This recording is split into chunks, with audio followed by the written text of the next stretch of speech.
We've achieved a lot in the year since I became Prime Minister, tweets Rishi Sunak. The tweet was accompanied by another of Number 10's glossy videos.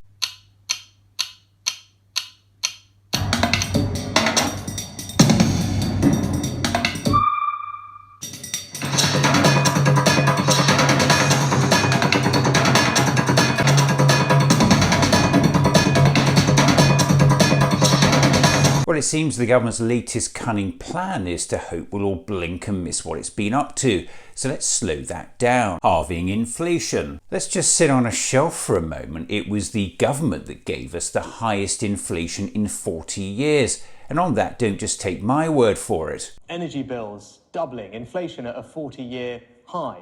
UK inflation stayed at 6.7% in September, and food inflation was a staggering 9.9%. Is it any wonder 1 million adults in this country can't even afford to eat every day? 9 million are skipping meals and cutting back on food, and a record 2.1 million people are now using food banks.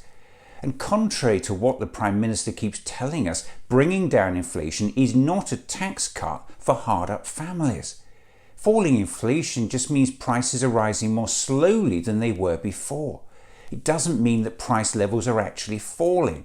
So it won't immediately help the families now struggling to put food on the table. And remember this, when inflation was last at 2.5% in 2021, there were over 13 million people living in poverty under this government. That figure's now increased to more than 14 million people.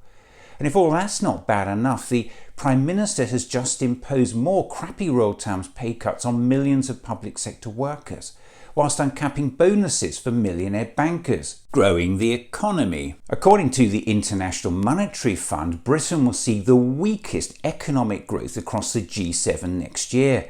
In its latest health check on the global economy, the IMF lowered the UK's projected growth rate from 1% in 2024 to just 0.6%.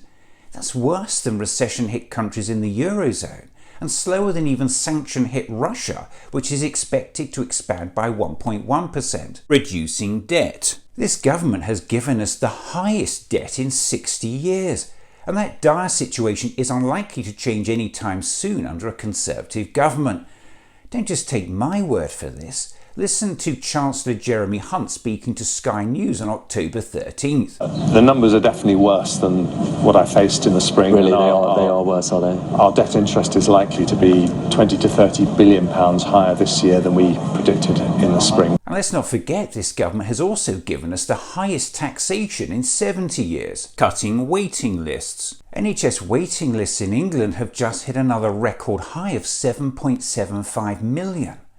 We've got crumbling hospitals, thousands dying every year on NHS waiting lists.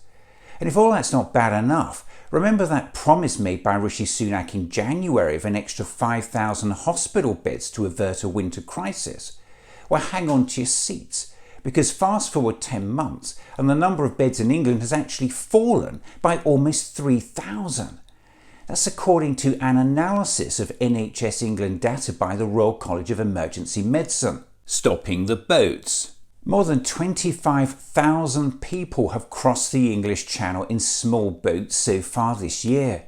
And what the Prime Minister doesn't want you to know is the huge rise in the numbers of dangerous small boat crossings is in large part a direct consequence of the Brexit deal he championed.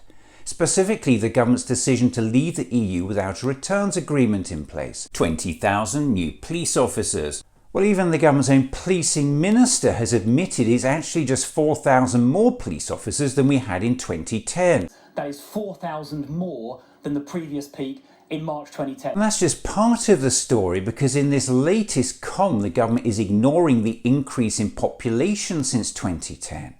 In fact, per capita, with an increasing population, as a result of Conservative Party policies, by the end of this Parliament, we will have fewer police on our streets than we did a decade ago. CPTPP trade deal. On the government's own estimates, in a decade, we're likely to see an increase in our wealth of just 0.08% because of the CPTPP trade deal. On the other side of the balance sheet, the loss of GDP due to Brexit and exiting the EU single market is put conservatively by the Independent Office of Budget Responsibility at a staggering 4% of GDP by 2030. That's at least 50 times greater minimum safety levels. Well, that will be the government's new Antistrike Act, designed to rob millions of workers of their democratic right to strike, force them to work against their will, and allow them to be sacked if they refuse. Public Order Act. That's right, the government has actually stripped back the public's right to protest about it all.